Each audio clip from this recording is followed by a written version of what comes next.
Hey everybody, it's your best friend Drew Dracy, and a longtime inker for DC, Marvel, everybody, and actually the Justice Society as well. Now this came out in 1985, and it's going to be a real treat, It was a 4-issue double-sized miniseries, so you got basically 8 issues crammed into 4, and whoo, were they crammed. It's pretty wild. I just wanted to start with the cover. Jerry Ordway. He kind of came out of the chute awesome already, doing All-Star Squadron and stuff like that. But yeah, he just did the covers on these. But the pencilers, there were several of them. There was Raphael Kanon. There was Howard Bender, some guy, Mike, whoever. Don't get mad. So this is the original coloring of it. And yeah, you see it's a double-sized issue. And I accuse the JSA of treason. So, yeah, it's $1.50. In 1985 it came out. Although the indicia of this trade paperback says 1964, 1965. Oh well. But it came out in 2011. Whoa, let's zoom in on that, baby. Oh no. 2015, and you could still get it anywhere. It's really cheap because it's on regular paper. I mean, it's what is that? I mean, it's a steal. I got to find the price. They make it so hard to read. Okay, $14.99. And you know, this isn't like a hot book that would cost a fortune or anything. But it's tremendous fun. And in the 80s, that's when I mentioned in previous episodes, when I started to expand my tastes in comics. I was very much a Marvel zombie or Zuvembi, depending. That's a little in-joke for anybody who read comics in the Bronze Age. And I was kind of not into DC or anything else. And then a lot of Marvel creators jumped over to DC when Jim Shooter came along. And there were a lot of new great creators at Marvel. So it was sort of like a double treat, you know, and it brought me over to a lot of books, and this is one of them. And now I don't know anything about the old JSA until I read this. This is madness, but it's so delicious. If you're a fan of Golden Age, Silver Age, JSA history, this is for you. Like I said, it's on regular paper, which I don't mind. I don't have to have the Baxter paper and all, or Baxter paper. I'm dating myself. You know, the slick paper. And let's go on. Let's watch together. Okay. All right. Justice Society Traders, says Batman Diary, and that's basically the gist of it. And they get basically get accused, but beyond the grave, because Batman had a diary that spoke of that. In French, you say j'accuse, I think. Showing off like a moron. Well, he's throwing the paper and all that, and the inks are by Alfredo Alcala and Bill Collins. I don't know who that is, but Alfredo Alcala, I'm not big on him doing superheroes. I love his stuff on Conan and Black and White, like non-superhero work. But for something like this, you know, that has that sort of, you know, it's not glossy, it's not fancy. It's kind of like, well, it's just straight ahead. I can't quite know how to say it, and I sound like an idiot saying it. So let's move. So there's all this concern about the diary, and they may have to speak before Congress. Apparently Batman came into somebody's office, Dr. Nichols, and look at all that. Is all line work. That is not Zipatone. I mean, I just love it. Main thing, the reason I don't think Alcala is good for superheroes, with this exception, is he has an earthy quality to him, and superheroes sort of have to have that superhero sheen, or at least a sharp contrast, or, you know, well, they start thinking about, oh, Batman writes his diary, supposedly, in a flashback, and here we go.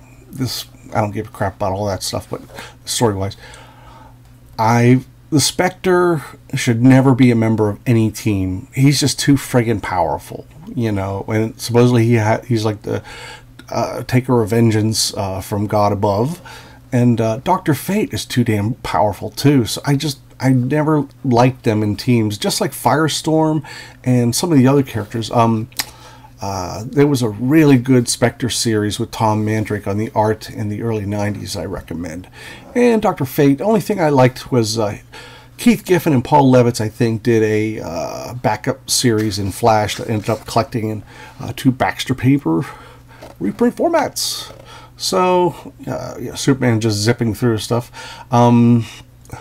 They basically, the reason the JSA did not get involved in the European theater during World War II, you'll notice my way I'm positioning my post-it notes, because if I have the symbol for, you know, the crazy SOB from that was ruling Germany in Second World War, you know, the algorithms, they just might shut you down, and I don't want that. So I put too much work into this stuff. Okay, so basically what happened, the reason the JSA did not fight in World War II was because, you know, that crazy man, he had this thing called the Spear of Destiny, and supposedly had some kind of magical powers that kept the JSA away from the European theater. Now,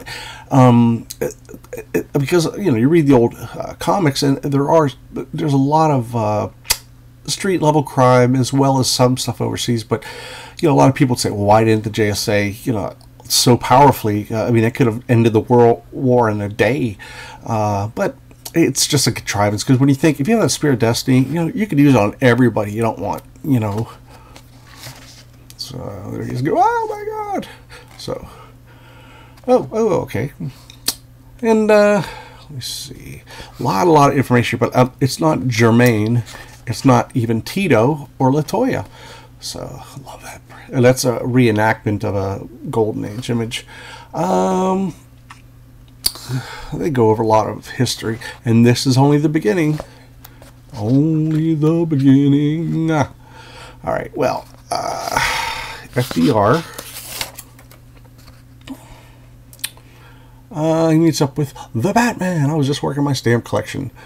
He basically told him, I'll keep you advised of the JSA's treachery whenever I learn of it.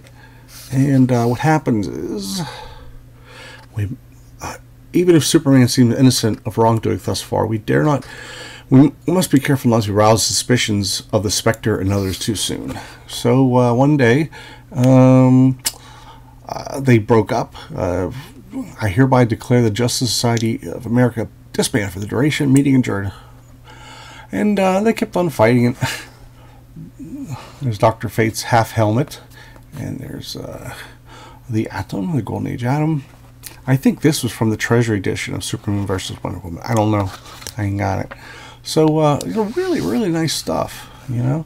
And then you got the Freedom Fighters, who used to belong to Quality Comics, I think. And then they went belly up, and the characters were either in limbo or they were, you know, pennies on the dollar to purchase, and DC purchased them. And Freedom Fighters had like a 14-issue run in 1975 or so, when DC and Marvel was trying to clog the shelves.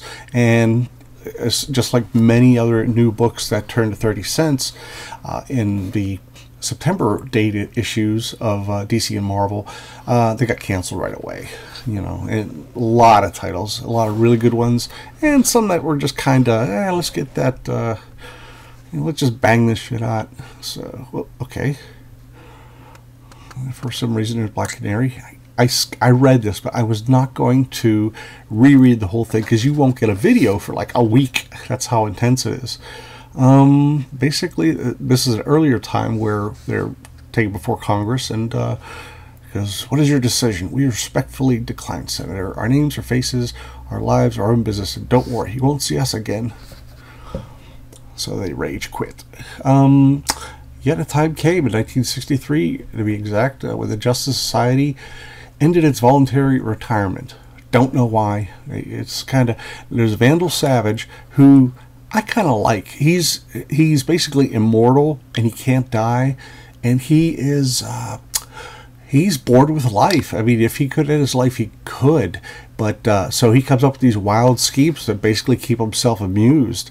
So anyway, in the mid-70s, All-Star Comics made a brief revival during the, like I said, the glut of the mid-70s, and they became, I think, the All-Star Squad or something like that, or they were called something else. Way too detailed. Okay. But Power Girl made her debut there. And about a year later, the Batman of Earth 2, where these Golden Age characters belong, or come from, he died. And it's a pretty great story. And his daughter, the Huntress, witnesses it. And I think it's worth some decent money. But look, the letter is probably exhausted. Him and Tom Warzakowski from, well, anyway, they volunteer, and they have, guy says, we brought along kryptonite manacles just in case. I'm like, Jesus. It's like adamantium at Marvel. It's like kryptonite was supposed to be kind of a rare mineral, and adamantium is supposed to be a rare amalgamation, or however you say it. I can't think of the word. You can write in the comments below. Alloy. There, I got it. So, great image of the Huntress. Look at those trees. Whew. And this is, they all get manacled and going before. That's a beautiful spread there. And I think that's, I got to look real quick. Oh, I don't know. It says other pages. But, really nice stuff.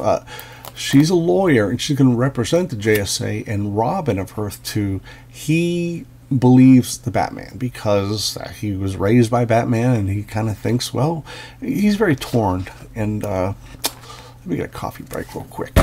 Whoop, what was that? Oh, it was an orange. Okay.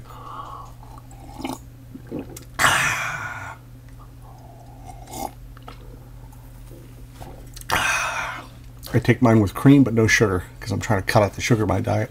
Yes, I'm that old. Anyway, Infinity Inc., which Roy Thomas created with, I'm sorry, it was like the mid-'80s. He took some leftovers, and basically they were the next generation of the JSA. Jade is like the daughter of Green Lantern. Obsidian is the son of somebody, I can't remember. And then some of them were just new people. And so, you know, they're debating. This is just an appearance, you know, just to show them, because Roy needed, story-wise, to show all the contemporary characters that are tied with the JSA to, you know, it's for the reader. You know, you got to get the full background.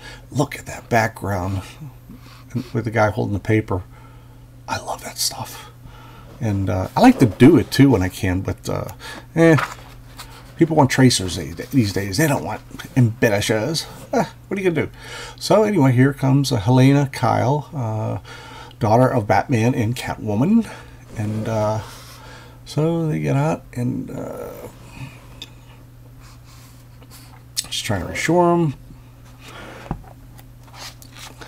Now, what's really great is here is an older Wonder Woman. I mean, because they treat it as if she's been around since 1941, and I like it. It's like she's aged gracefully, and it's not like you know, some characters from way back when, they're still, you know. I just think it was a really great idea. And she was married to Steve Trevor, and he passed away. And I think, I don't know if it was, in Mark Gruenwald's Squadron Supreme, his character, Wonder Warrior or something like that, she actually married her version of Steve Trevor, and he had died too early because he was, you know, he didn't age, and she did not. Whatever, you know what I'm saying. There's a Spectre again. See, I mean, it's like, why would he be a joiner? It's just, I mean, if you're that cosmic, are you gonna?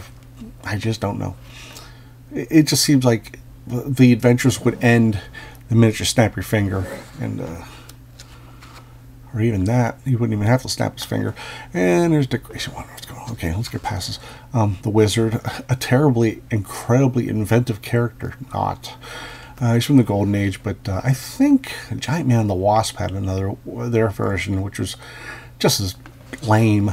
And well, I actually wanted to show you this Jerry Ordway cover. Really, really cool. The coloring is great, and it's letting his inks, his full art breathe.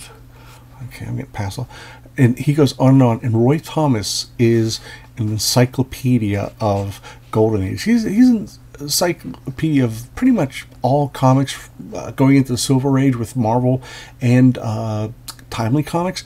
But he really flexes here. And it's so beautifully insane. So they're doing flashbacks. It's Adams. He goes, all we prefer to say is that, Senator, is that Batman wasn't there, and I was, even if I changed my outfit since then. That's one of those really funny things. It's like Roy's obsessed with. He must know every Hawkman helmet, you know, for the first 5 decades. But I can see, in a way, I mean, because the flashback, it shows a different, you know, a different costume.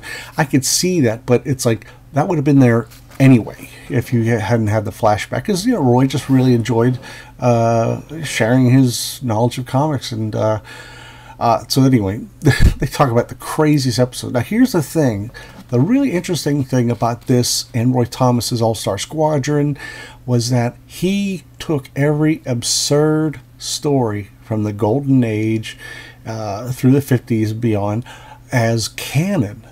I mean, no matter how silly they were. Now the thing is, Grant Morrison did the same thing. I mean, who would think Starro would be so freaking cool to merit being a character in a major movie? I thought Starro was dumb, but then Grant Morrison, Howard Porter, and John Dell, they made him cool. So, you know, Roy was sort of the architect of that sort of thing where you just, everything is canon. It doesn't matter how absurd it is. You can always write it off. Well, they're talking about this one episode where they wanted Johnny Thunder to get into the team, but the good-natured razzing, even being sent on what amounted to a snipe hunt, it's so absurd. And like, you really expect to believe it was a fraternity hazing equivalent? It's so funny. And beautiful art, though, real nice stuff, you know. One thing I'm showing this for is that our man, he took a pill that gave him strength of like 10 men, but only for an hour, and he became a Miraclo addict. And I thought that was kind of neat. I didn't know anything about that. I'm sure that's a 70s thing, because they sure as hell wouldn't put that in the old days. I mean, in the early 60s, Giant Man and the Wasp, you know, they were popping pills like crazy to get, you know, huge, to turn tiny, and to be normal sized. In fact, the fight with the Hulk, between Hulk and Giant Man in Fantastic Four 26, you see Giant Man faking out the Hulk by taking pills. He's like, whoop, I'm Ant-Man, whoop, I'm Giant Man, whack. And it's so funny. And he's doing it without even drinking anything. I can't take a pill dry mouth. So more of that beautiful art. And there is the best version of Sandman. Sandman Mysteries Theater was a book that DC did in the early 90s that lasted like 5 years. I think it's Mag Wagner writing it, and they have photo covers and such. Beautiful stuff, beautiful stuff. But here's the funny thing. I was on the start of that case too, back when I was doing my purple and gold shtick. Maybe I should. It's like, okay, there we go. It's like, it's just funny. It's kind of forced, okay? But then again, it is sort of a tip to the reader that the artist did not screw up. You know, I get that. You know, but there's something. But like I said, it would still be there even without. And there's Wonder Woman. I like that pose. It's so funny. I don't know why. It just seems odd, you know. Like she's posing for a picture. May I speak? Blah, blah, blah, blah, blah. She talks about her husband, and she has evidence.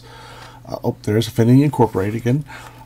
She has evidence using her sphere, a magic sphere, and she gets challenged at the bottom. It's like, it can show us the true story, and you'd have to bring it here from Paradise Island. from what I've heard about your so-called magic sphere, Wonder Woman, it merely simulates events to have already happened in the past. Not, it doesn't photograph them. And if this camera can lie, I think a magic sphere could make up a whole mythology on cue. Now that is awesome. I just love that. And you know, Wonder Woman, understandably, she gets I'm gonna kick your ass, and they stop her. So here comes 7 soldiers. Well, Shining Knight, who I think he was a Golden Age guy. I can't remember if he was Silver Age and he was retroed. There's just so much going on. And like I said, I skimmed this. Even skimming it, it took me a half hour at least to. And here is the All-Star Squadron, which is what Roy Thomas did immediately upon joining DC in 1980. I want to show this again. Look at, I mean, come on, man. Why would... I mean, Spectre is, he could be a deus ex machina, you know, who would solve everything with just, you know, I don't know, he could pick his nose and fix the world. That's just how simple. It's just too powerful. Jesus. And, there you go. Now the Atom speaks up. Okay. And for some reason, he doesn't mention his different costume. So, no big deal. Wonder Woman goes on. She wants to kick out. I love that. I love that pose. It's like, hey, sailor, how's it going? It's just so funny. But, you know, they gave her an older woman's face, which is fine. It's like, you know, she doesn't look like a bimbo, you know. She doesn't look like some... In fact, I'll even show this picture here. Yeah, I mean, I think that's admirable that they did that. Here comes the Spectre and Dr. Fate, who I think would have better things to do than get involved with the, you know, unless they're taking on huge universe-spanning stories. Excuse me. Now, cover 3, another Jerry Ordway, and they did a color hold on the background, which is great. And bear in mind, we didn't have that kind of coloring back then. We didn't have the computer coloring and the layers and such, so this was all done on a acetate piece that laid over the art, and you know, kept gaps for the logo and such like that. But that was a lot of work. And in the late 70s, people like Keith Giffen with Larry Malsted on Legion of Superheroes, Bob Layton on Iron Man, a whole bunch of people were starting to do that sort of thing, and it was such a treat. It was a real treat. So, big ass bald guy scientist, and I'm only showing this because it's an awesome splash page. That is quite, I don't know, intimidating. I can't imagine getting a script for, okay, well, all these people are in this room and blah, blah, blah, blah, blah. I may blah, blah, blah too much, but I'm blah, blah, blah less than the book itself. I don't know why. I don't know. It's a cute scene, and it's something that, like, a lot of people wouldn't give a shit about, but everything is canon. That's just so wild. They're asking, it's like, actually, Senator, oh, wait. On this Earth or that Earth X, actually, Senator, neither one what? Would you believe a third Earth? Blah, blah, blah, blah. Blah, blah, blah, blah, blah, blah, blah. Huh? Oop. Okay, now, great splash. Very, you know, definitely a nod to Simon and Kirby. But Dr. Fate, he not only gets in the affairs of men, but he has to, this is what I'm talking about, how sometimes it's a little silly to have explain your costumes over the years. I mean, you know, if you're a hardcore fan, I get that, but to a casual reader, he goes, it would take hours for me to explain to the committee the differences. I'm sorry, I gotta get a better shot. It would take hours for me to explain the committee the differences between the man I was when I wore the helmet of Naboo and the lesser half helmet I wore then. And it's like, and you'll see it. I mean, if you've seen some of the old JSA books, it's just a funny thing to insert. You know, it's not. It's sort of germane to the reader, but it's not really to you know, So there's Perdicaton. And, here's some more wacky stuff. Again, Grant Morrison followed in Roy Thomas's footsteps, whether he knew it or not. But Grant sort of did it. I mean, he didn't do it with all this copy. He just sort of, and he sort of did a twist on a lot of them and made them cool. So there's Perdicaton. Yada, yada, yada, yada. See what I mean? Actually, it would probably take me half a day to reread these.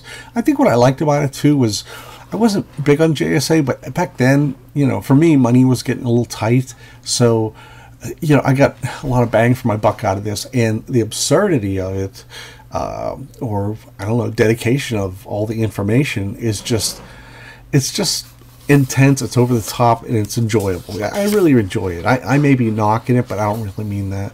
So, there's Howard Bender. Several pencilers, but Alcal is usually the inker. But good lord, that's so great.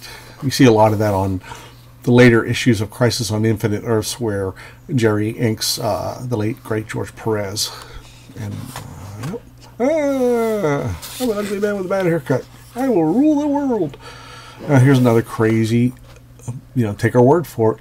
Starting as it did with a lackluster Dr. Igri, trying to kill us all with a bunch of objects that somehow had been doused with cosmic power, not to mention the equally forgettable adventure of the Visible Band, which our unsuspecting cleaning woman found some sketches we left at our HQ. It's like, okay, if it's forgettable, why even mention it? But, it's just Roy having a lark, which led, by the weird chain of events, to her would-be detective nephew Elmer Doolittle, helping us to capture the whole gang of criminals. So this is such a wonky tangent.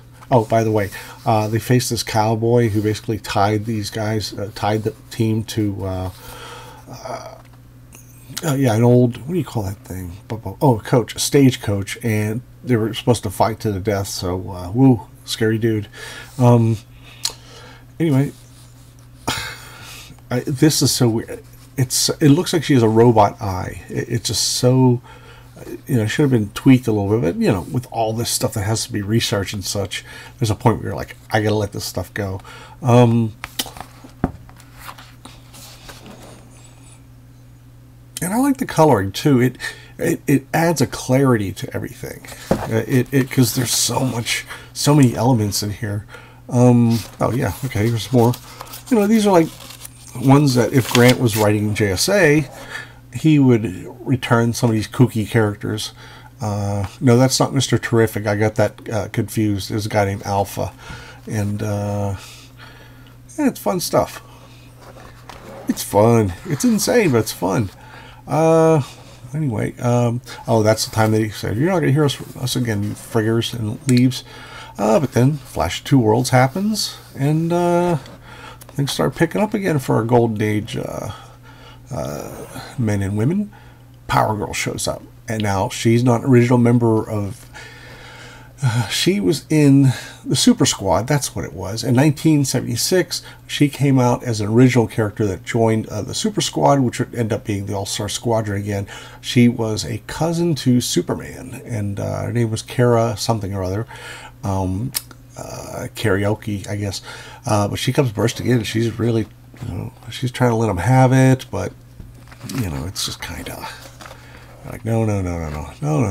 I love this, Hey, Toledo, are you ready to rock and roll? Ah, thank you. Lots of stuff going on. And like I said, each issue is chock full of wacky stuff that was kind of fun. Now, here we go. This is the one of the examples I mentioned that tells the reader something that has nothing to do with anything. Because I left about that time to work with kids instead of hoodlums for a change. No sense bringing that up, though. Yeah, there is no sense in bringing it up. But, Roy's stuff is fun. It's totally... I'm writing him off, and I don't mean to do that, because I read a lot of his comics growing up in Marvel and such. And this is more of the Super Squad. stuff. And some time machine shows up. And this man he had murdered showed up because he managed to travel in time, managed to stay alive. And, well, so this guy's, Dick Grayson's, an adult Dick Grayson's about to attack Predicatone. But he gets tripped up by a batarang. Got that? A batarang. Okay. Here we go. Okay, 2-page spread. Beautiful, beautiful, beautiful. Okay. Again, it's just, I don't know. It's wild. Huntress Triplet goes, I'm disappointed in you. I'm disappointed in you, Degaton. Haven't you ever seen a batarang before? Of course, I've adapted him a bit since Dad died.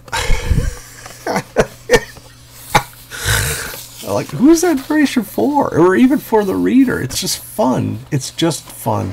And he basically says, I'm going to go back to prison a third time, not at my age, when I'm so close, so very, very close. Blam! And that's pretty shocking. That's a real wild ending. And you know what? It pays off at the end. Roy ties it all together. And he said that in the last few months of her dad, Batman, he was dying of cancer, and I guess it was brain cancer because it affected his judgment. And although it doesn't really work that way all the time, I don't know. Don't matter. Because I've known people who've gone through that. Love that. I love that. And, ends on a happy note. And there's the advertising for Justice Society, which I contributed to several issues on the inks. And that's about it. It's a fun read. I recommend it. If you're a big-time fanboy of ancient DC lore and also of Roy Thomas's encyclopedic knowledge of such, and what else? Actually, it would be he would be the Dewey Decimal System of superheroes from the 40s and 50s and 60s. And ask your parents what a Dewey Decimal System is. All right, well, that's it for now, and I hope this has been a lot of fun. And again, it sounds like I'm picking on Roy, and I'm not, because he has written some of my favorite books of all time. Just so many. His Fantastic Four run was exceptional. His, of course, years-long era of Avengers was just, yeah, I mean, it made the book sell more and more and more. And so I do dig me some Roy. It's this is a perfect book. But if you're like at somebody's house and you're kind of bored or something, this is great to read if you have like a whole weekend. One thing I was going to say real quick is, in my dreams, my geeky dreams, okay, not other kinds of twisted dreams I have. Wouldn't it be awesome if the JSA fought Marvel's Invaders? I mean, you got this huge team. They're not even all on the cover. And the Invaders have initially 5 characters. Then they added a few more. And then if you put in the Liberty Legion, which is like 7 characters, and a few other characters that Roy had created from scratch, it would be a much more fair fight. And I would leave the Spectre and Hourman out of it, because it's just, I've never understood them. I mean, they're cool, but how do you relate to such huge, powerful characters who could pretty much end everything by page 2 of any book they're in? Okay, blah, blah, blah, blah, blah, me. I wanted to tell you that this weekend, if you've enjoyed this, share it. Please, please, please, I'm begging you, please hit like below. It makes a huge difference on the algorithms. It lets people know I'm out there, because right now I'm in the Sargasso of algorithms, and a lot of people can't find my channel. And it's all comic books, but please hit like and subscribe and leave comments below. I know there's a lot of JSA fans out there because it's been around forever. Roy Thomas fans, Jerry Ordway fans. Please share me your stories, or tell me when I'm full of crap, and maybe correct some of my information. This weekend I'm actually going to be January 6th and 7th. I'm going to be at ShadowCon, which is January 6th and 7th. So it'll be Friday starting at 4 o'clock, and then it will be all day Saturday. And yeah, so it's a 2-day show. I'm going to sell prints. I'll sign free copies of anything. You Google my name. I've done hundreds of books for pretty much everybody. And that's it basically. I'm going to have more videos. I got a little more time for that right now since the holidays are pretty much over, and I'm not going out on New Year's Eve because I'd rather be safe than sorry. And anyway, please hit like and subscribe, says Mr. Finger. Okay, enough silliness. Hope to see you at ShadowCon in Memphis the 6th and the 7th, Friday and Saturday. And have a great day, everybody.